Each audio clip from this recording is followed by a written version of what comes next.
Hey everybody, about a month and a half ago, or almost 2 months ago now, or a month and a half ago, I recorded a video for this English YouTube channel of ours, asking what people wanted to see, what kind of updates, what kind of content we're interested in. And from the feedback there, we basically decided to do three kinds of content.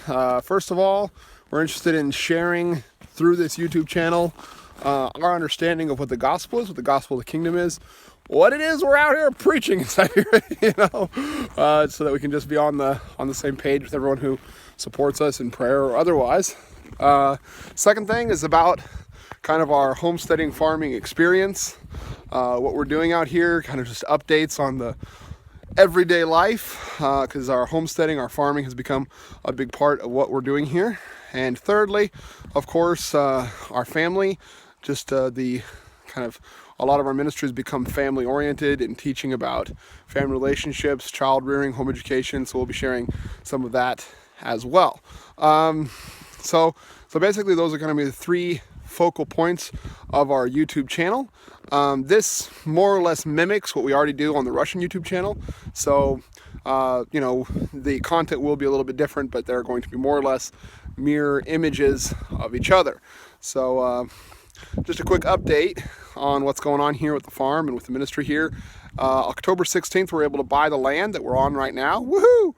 And it's about 250 acres, about 100 hectares of land here. So this first year on the new land, we want to dedicate towards building the farm. And then in the future, we will be working on preaching and starting churches in the surrounding villages. This farm is geographically located in such a way that in a 60-kilometer radius, about a 35-40 mile radius around the farm, there are 17 small towns and villages where we can preach and open churches, places that have no church or any kind of Christian outreach of any kind. So this is a big mission field, but like I said, we're going to spend the first year here focused mainly on getting the farm working and then establishing that as a working model for people to hopefully copy, and then we'll use that as a platform from which to jump off into working in the surrounding villages. So today I'd like to give you just a quick tour of what we've done so far since October 16th. So on October 16th, we bought the land. We started working out here. Came out here and started setting up facilities and structures. The first thing that we built, of course, was the toilet, most important structure on any property. Then we put in this container that's got all our tools, a lot of building supplies, and then we stockpiled. We're able to stockpile some building supplies here, logs and boards, brought in firewood, all that kind of thing. On November 9th, we lost our road. We got completely snowed in. Or actually at that point we were snowed out. We were still staying in the town of Solonyeshna at the church there, which is about 45 miles from here or so, 50 kilometers from here, so about 30 some miles from here is that particular town. Not one of the 17. That's that way towards the end of the valley. So it took us a whole month of November. We were snowed out. And on December 9th, we got a tractor in here to give us a road. And we had that road for basically 10 days. In those 10 days, we were able to move in, get completely set up, and then we got snowed in. Thankfully, by that point, we'd gotten some horses. You can see them down there in the little pen. And so now we are not isolated, but we can get out to the main road, which is about 2.5-3 miles from here. And then out there on the main road, there's a little town called Stepnoy, and in that town we've got our second car parked, and we can then use that car to get anywhere that we need to go. So just a quick tour of the property. Like I said, toilet and makeshift garage container. There's our van that's snowed in with us here, and stockpiled materials. We have a nice little creek on our property. It's fed by 2 springs that come from way up that direction. Very nice land. We also have our 3 yurts here that we were able to set up.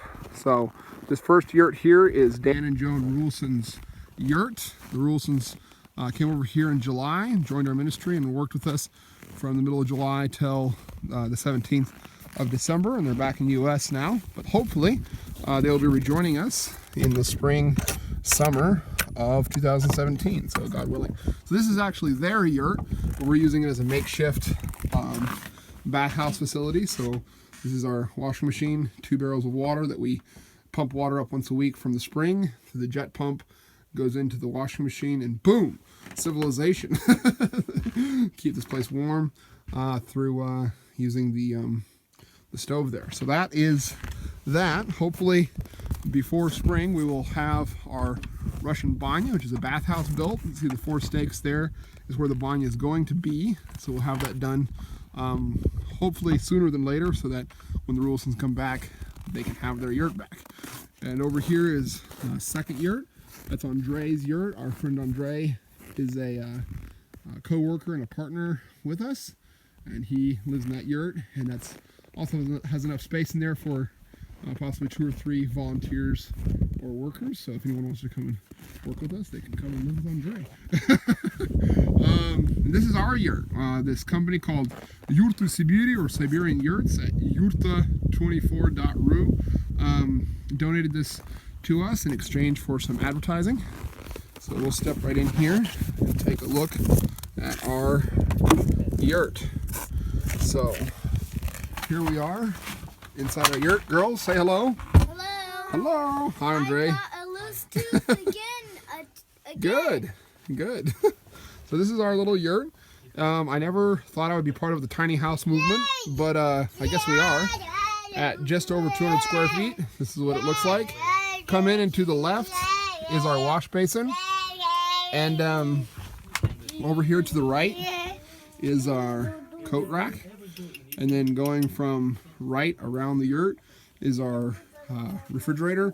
We run the generators about 2 hours a day, and then we also put ice that we freeze from the river in the refrigerator. It helps to keep it cold.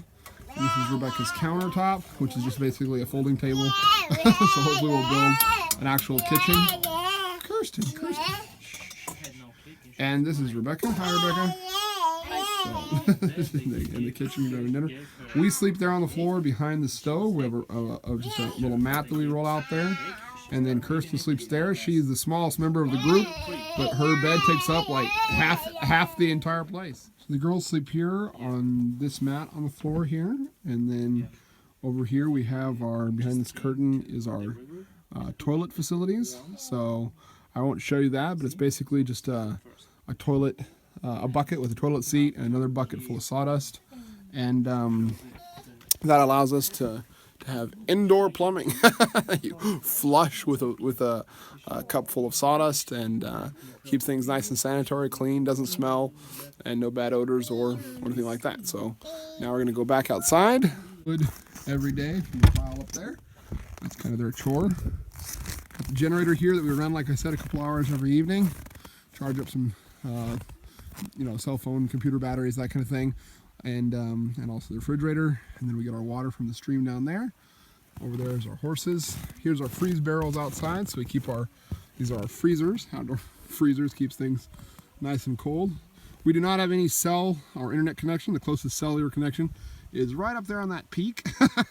So we have to actually take the horses to the town of Stepnoye, and then get on the car and go to the town of Toporne to get internet or any decent cell service. So kind of that's the overview of the farm, what we've gotten done so far. So hopefully in the near future, like I said, we'll be able to get the banya built and get the barn built this summer, get the milk parlor built. That's like a commercial kitchen for processing milk, and above that in the loft we'll hopefully build our own house. We will hopefully use the stream for hydropower in the background, and by fall of next year have the farm in such a place in a working condition that we can use it as a base to start preaching in the surrounding towns.